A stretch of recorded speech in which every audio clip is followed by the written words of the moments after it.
I would say that it's when other people say something is impossible, like just don't accept that for an answer. I feel like I've gotten a lot of things done in my community that people say, oh, we tried that, we couldn't do it, it's too hard. Like when somebody says something is too hard, that is your opportunity.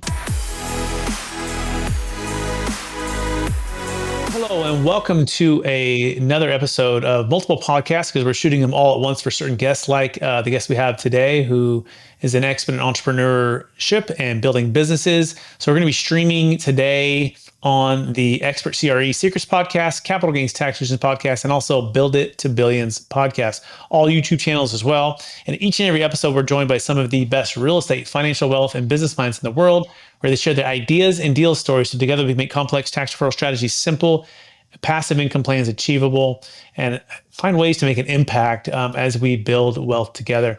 I'm excited about our next guest. He's out of the great state of South Dakota, and he's on a mission to help people build highly profitable online businesses and resources to help others to do the same. And he's been featured in Forbes, Entrepreneur Magazine, Inc., Barron's, Premier Business, and so many other places. He's written multiple books. And we're going to be diving into Matt's story today and finding ways to build wealth together. Please welcome to the show with me, Matt Paulson. Matt, how are we doing? Good. Thanks for having me on, Brett. Absolutely. And for our listeners getting to know you for the first time, would you give us a little bit more about your story and your current focus?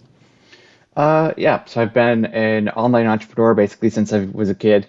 I had a website about like SimCity 2000 and some different video games in high school. Started a personal finance blog in college. That turned into an investing blog, which turned into MarketBeat, which is now a very sizable business. We're going to do probably 40 million in revenue this year with 16 people, which is a pretty unusual thing. So that's notable. So we publish news and information about the stock market, have a newsletter, website, app, YouTube channel, all the things. Our superpower is just really in email marketing. We have about 4.5 million subscribers right now, and wrote a book about it, all the things, and that's kind of what I've become known for. Amazing. And Matt, I believe we've all been given certain gifts in this life, and these gifts have been given us to be blessing and help to others. What would you say was, growing up, was Matt's superpower that most people said, Matt, you're really naturally gifted at that. And how do you use that to help and bless people today? Um, so when I grew up, I kind of had some unusual things kind of going in my favor. So my parents got us a home computer in 1996, and not many people had home computers back then. Actually, might have been before that. We were one of the first families that had cable internet in our town. So back when everyone had dial-up, I had a cable modem, and I had unlimited free time as a kid. So those three things kind of conspired together to kind of give me just the opportunity to learn technology and how to like write HTML code and really become good at tech. And then those skills have helped me out my entire life. Fantastic. I love that. Unlimited freedom, I think, is one that really stuck out for me. It sounds like your parents gave you an opportunity to grow up in a way to pursue your gifts and the things that you really had interest in. By the way, we're doing the same thing with our kids. We're homeschooling our kids. I don't know if that's what you did or not, but we call it unschooled. It's not just like school from home, but it's just an opportunity for them to pursue their passions and their gifts and their strengths, and then to give them an environment in which they can thrive in. Talk about how you've taken the concepts of how you learned and grew up with your parents to the businesses you've built to empower your team members to grow successfully as well. Okay. So, I mean, the main thing is just having the opportunity to explore and try new things and be okay when something doesn't work. So at MarketBeat, we're trying new ideas and testing new things all the time. One of our core values is just to let data drive decisions. We are okay if something doesn't work. Doesn't matter if it doesn't work, because we know that 1 out of 3 or 4 things that we test will make a material positive impact on our business. So just giving our employees permission to fail has been a great thing for us. So, and I imagine this is also part of a learned skill, right? Being okay with something that doesn't work out, and then giving the permission to, or you letting the data drive the next decision. How do you decipher all of that with so many businesses and things that are moving, quickly in today's world? What's the best way to be able to decipher down and make these key decisions at the right time? Yeah, I mean, there's no rocket science to us. So like when we try something out, like we won't know if it works right away. So we always just put a note on the calendar 30 days later to say, okay, did that work or not? And then if it did, we keep doing it. And if it didn't, we undo whatever the change was. But we'll always do like a split test too, where we can send like half of our website traffic to kind of the original version and half of the website traffic to the new version, or really anything like that, where it's okay, what's our control, what's our test, and then does it work? And the big unlock for us was like, I did that like always, but when we kind of put the idea of just testing everything kind of into our core values and having other people like say, well, that might work better, and then just trying it and finding out. Because I mean, the reality is like, say somebody wants to market me to advertise on their newsletter or whatever, like we're not going to know ahead of time if it's going to work or not.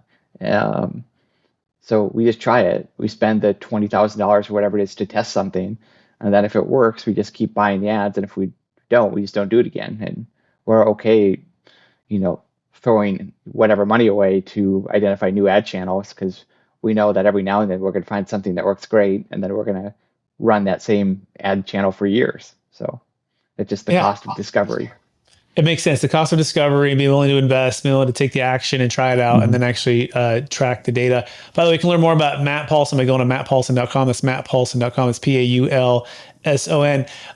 Matt, you also do private, investments, private equity Hmm. investments. Yep. Tell us a little bit more about that and how what that looks like for you guys, Hmm. and how people might be able to connect and work with you on those. Hmm.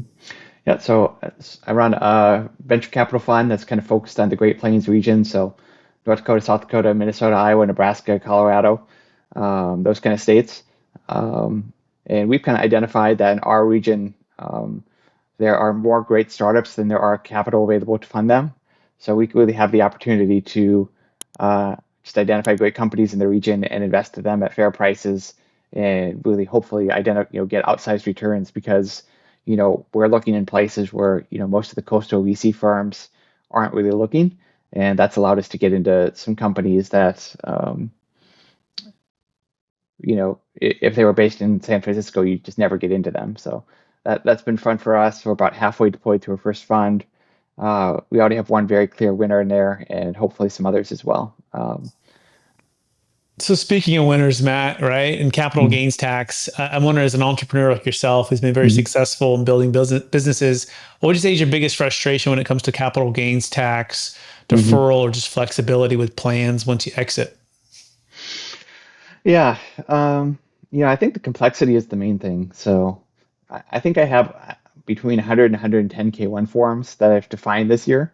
That's obviously a big challenge, and really the only solution that I found is I created a holding company for some of these investments, and then I pay somebody to manage that holding company. Like 10 years ago, the cool thing was to get on like AngelList and invest in AngelList syndicates. What they didn't tell you is that for every like $5,000 investment you made, you're going to get a K1 form, and those K1 forms are going to follow you for years. So like every year I get like 40 K1 forms just from AngelList, and like the just the tax load of like getting all of those and like dealing with them is just annoying. Like I'd rather just write them all down to zero and stop getting the K1 forms. So some of these private investments that like sound really cool and sexy, they come with costs that you don't always think about ahead of time, and they just follow you forever. Yeah, yeah, we call that the tax flow maze or the tax flow haze, right? Mm-hmm. Where you're looking at ways to, even the cash flow haze, right? Especially through passive investing, and it's figuring out a way to consolidate and simplify it. At a certain point, the wealth has been built, but then the cost, and especially talking about coastal states, right? Mm-hmm. Imagine doing business in California or New York or New Jersey. I'm wondering you could appreciate this, is how much red tape and how much nonsense they bring in to just doing business. Um, so interesting. And what has been your main strategy for exiting, with capital gains tax, right? Mm-hmm. And even looking at debt tax and estate tax, like what's kind of been your strategy, your number one go-to? Yeah. For on the capital gain side, I invest in a ton of real estate as well. I'm a GP in a local real estate firm, so we do apartments, strip malls, standalone QSRs, and we do accelerated depreciation on all of those. So I've got a big pile of passive losses that I can use against any capital gains income. So I don't really pay anything in terms of capital gains tax very often. I think I've got as like since marketing is my day job, like I can't really claim to be a full-time real estate professional unless my wife decides to become a realtor, which so far I haven't been able to convince her of that. So I've got like 3 or 4 million bucks in like unutilized um, real estate depreciation that I can't really use yet. So whenever something sells, I think there's like a 5 year look back on that, so I can, write it off against that and tend not to pay very much, or if anything. On the estate side, working on setting it up now. I know there's like a cliff coming, I think in 2026, where the exemption amount, like the lifetime exemption amount, is going to drop. So I'm just trying to get everything set up before then. My wife and I are going to use what we call spousal lifetime access trusts. Um, I'm not like an estate expert by any means, but I recognize like it's time to do it, and you can't trust Congress to keep the numbers where they are at now. So it's like you've got people have kind of a 2 year window to like get that stuff in order if you're kind of up anywhere close to the numbers in a state law. But so I'm trying to get that all figured out now. Yeah. We geek out about tax flow, cash flow, and debt flow, and ways to do planning, right? Because you can build, an empire of wealth and businesses, and if you don't build a capital gains tax and estate tax plan, the government will crush you with a big hammer on certain exits. And so, yeah, I like Hmm. accelerated depreciation. I think that's great. And I love that you're a GP in multiple, real estate holdings, especially apartments. Let's talk about that for a second. Investing in communities that are growing, right? And Hmm. so, what does that look like for you as a GP, and what you guys are doing, and in commercial real estate as a whole, given that 2024 where we're at right now? Hmm. Yeah, so Sioux Falls, like many kind of Midwestern Great Plains, cities, is growing pretty quickly, 3 to 5% a year growth. So uh, whenever we build apartments, we've had no trouble filling them, and we're continuing to build even as rates have gone up. So we're here. We're out in Rapid City, South Dakota, on the west side of the state. We've looked at Des Moines. We've looked at Fargo. We have a few QSRs kind of all over the place, but we're primarily concentrated in Sioux Falls, South Dakota. Our group has about 2,000 units, and then probably another like 20 commercial kind of region, strip mall type buildings. So we scaled pretty significantly. Had a good time doing that. My partner Kevin, kind of in his team, runs the day to day. I just bring a boatload of money to the table, so I get to be a GP, and that's been great. Yeah, excellent. Yeah, I'm liking more and more. We did our first deal in North Dakota. We were talking before the show here, and but you're right. We've done deals in Colorado. Haven't done anything in South Dakota yet, but I like South Dakota. I feel like a lot. I think it seems I'm hearing it more and more, and it seems to be that consistent, durable type of market, right? That's not overbuilt. That's not too expensive to build in. You mentioned you're still building despite the cost of debt. Talk Hmm. about what your average size deal is and what kind of the return expectations or goals that you're shooting for. Hmm. Yeah, we're definitely taking a long view with rates right now. So typically we'll do 20 to 30 million dollar projects on multifamily. Construction cost tends to be 150 to 175 a unit to build them. We just bought another 15 acres of land to start a new project later in the year. Um, the big challenge that we've had is kind of with the construction companies. We don't run our own construction company right now. We're thinking about starting one. And there's just not enough labor for the amount of building that needs to happen in Sioux Falls. So that's been a challenge for sure. Um, right now we're just doing local bank financing. Rates are probably in the sixes, sevens short term. Um, the longer term play, assuming rates still come down, is to refinance them into like a Fannie Mae loan or over time. Yeah, obviously you got to put more equity down. We're looking at 35 to 40% down on new projects right now, so you can't build as quickly as we could have before. But uh, it's we're really doing a long term bet on the Sioux Falls market. Like I know that like no projects really have started in 2023 and 2024 outside of ours, like not many. So 2 to 3 years from now, when our projects are done, there's going to be not a lot else coming onto the market, which will allow us to, grab some renters that other people are missing out on. So, um, right now, like cash flow is not going to be awesome, and that's okay. But what we always do like a 3 year interest only period on our properties, and they're done before 3 years typically. So we can always get about half of our money out just because we're getting rent in and only paying interest for the first, 3 years. So that always helps. Um, but 10, 20 years from now, Sioux Falls is going to be a bigger community than it is today. Uh, our city grows 3 or 4% a year like clockwork. So it's just hard to see where it goes wrong. Yeah, no, I think it's a good summary. I think it's a good strategy. Hmm. I'm curious if and when you do go to sell those assets, are you using 1031 exchanges? If so, what do you like? What don't you like about the 1031 exchange, and how does that Hmm. work with your investors? Yeah, we've actually never sold anything, so that's a little bit unusual. My partner and I are both kind of in our peak income years, so we're kind of in the acquisition mode. We're not in the sales mode right now.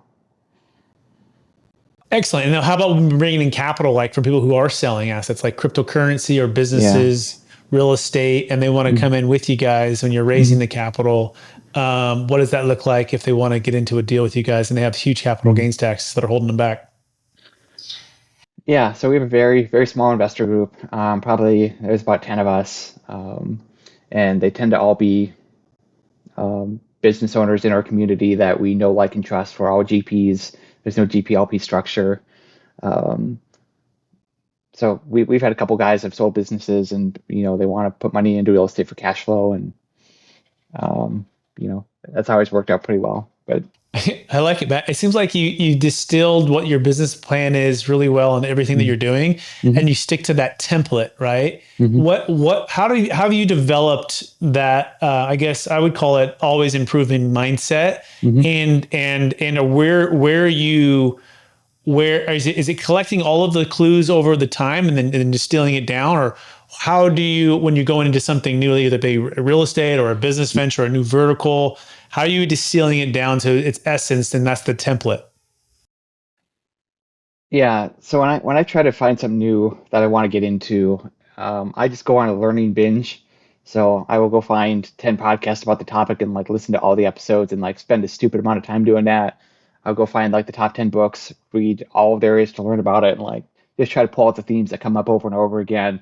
And then I'll go find the people that are the experts, talk to them and say, hey, this is how I think it works. Am I right? Am I wrong? Tell me what I don't know here. And then, just really try to give myself an education. Like, before I got into real estate with my buddy Kevin, like I listened to all the podcasts, I read all the books, I learned what there was to learn, and realized like, okay, my options are: one, start my own firm and like try to get into this and spend a bunch of time on it. Two, like be an LP in other people's deals and pay them, a decent fee to do that. Could three, do commercial REITs? Boring, not very fun, maybe not the same tax benefits.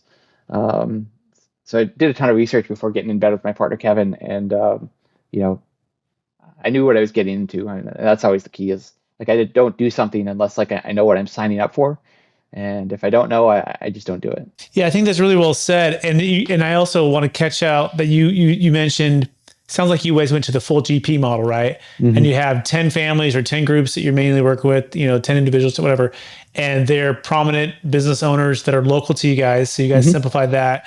And you said, we're all going to be GPs. And we're not actively raising capital Hmm. for others. And you said, we're just going to buy it. And our long-term hurdle is just to hold it and to Hmm. use cost seg to offset, as much, tax as we Hmm. can legally do it.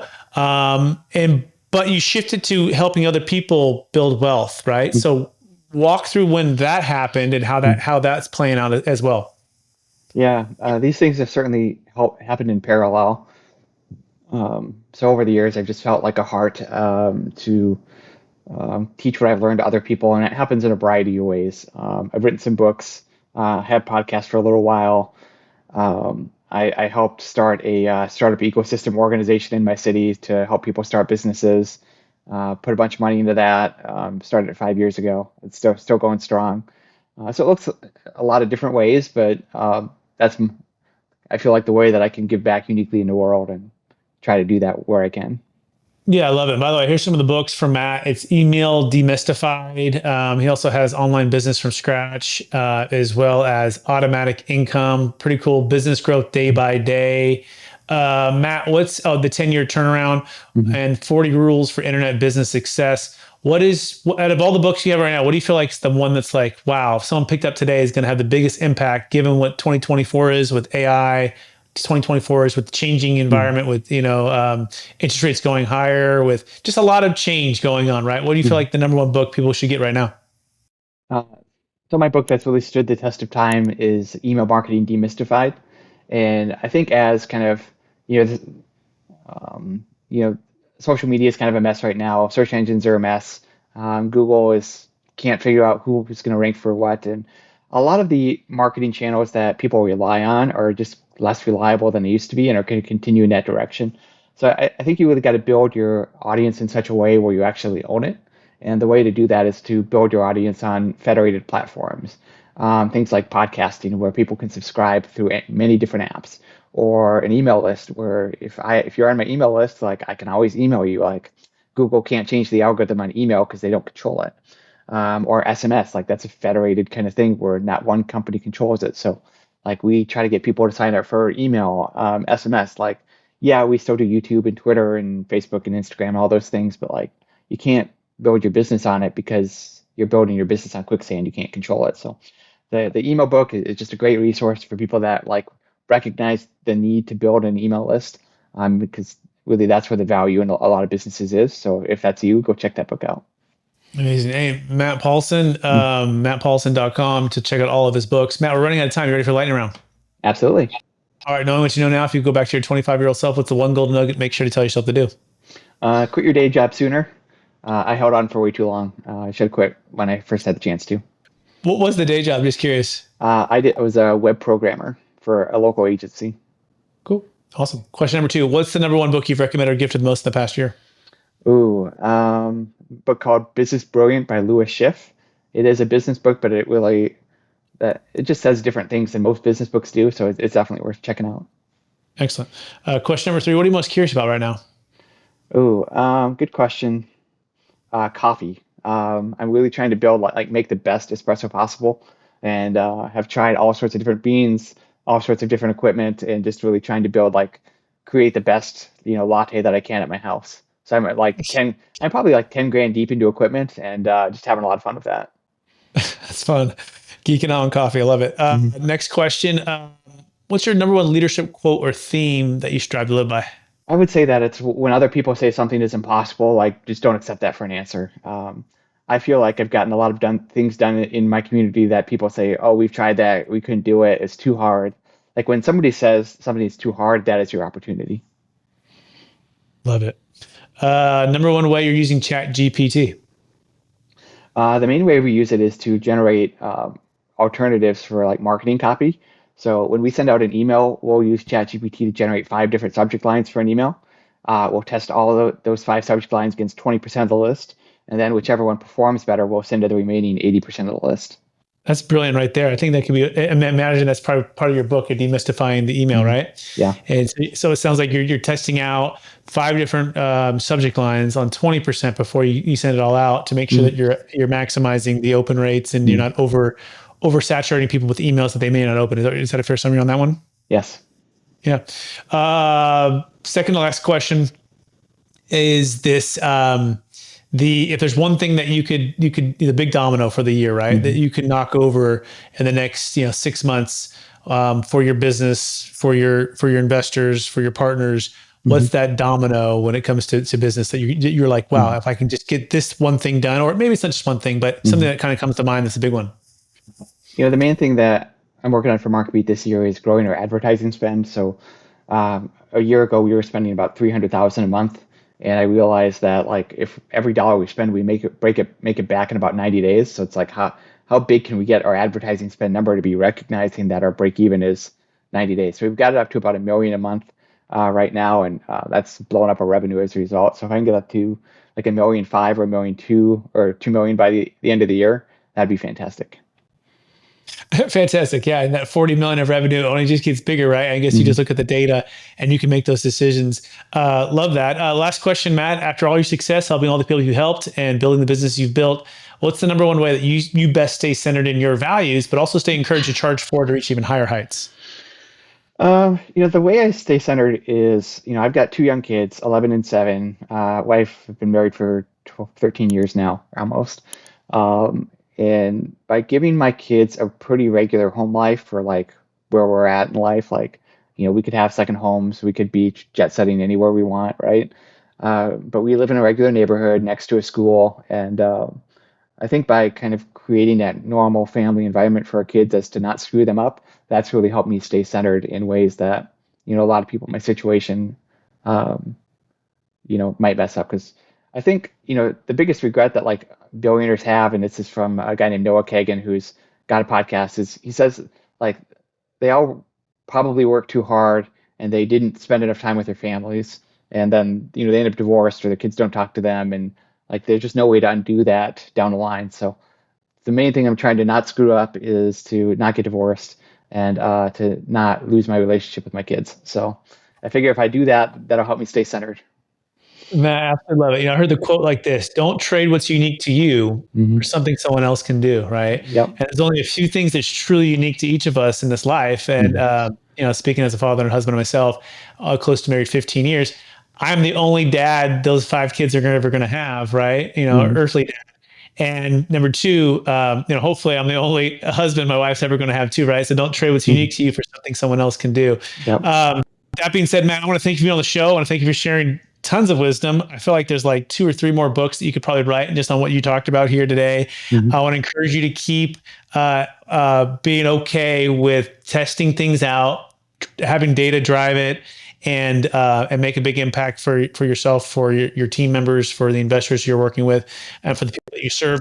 For our listeners who want to get in touch with you, would you remind one last time what's the best place for them to find you? Yep. Two places. If you just want to read my quarterly updates, that's mattpaulson.com, mattpaulson.com. I'm also very active on Twitter, so my username is Matt Paulson SD there. Give me a follow and tweet at me. Awesome. Thanks, Matt. And thanks everyone for listening. And if you want to take action on building a capital gains tax exit plan, you can go to capitalgainstaxsolutions.com. As well, if you are interested in eliminating the need for the 1031 exchange, you can go to experttaxsecrets.com. Appreciate everyone watching and listening out there. And we will talk to you again real soon. Bye, everybody.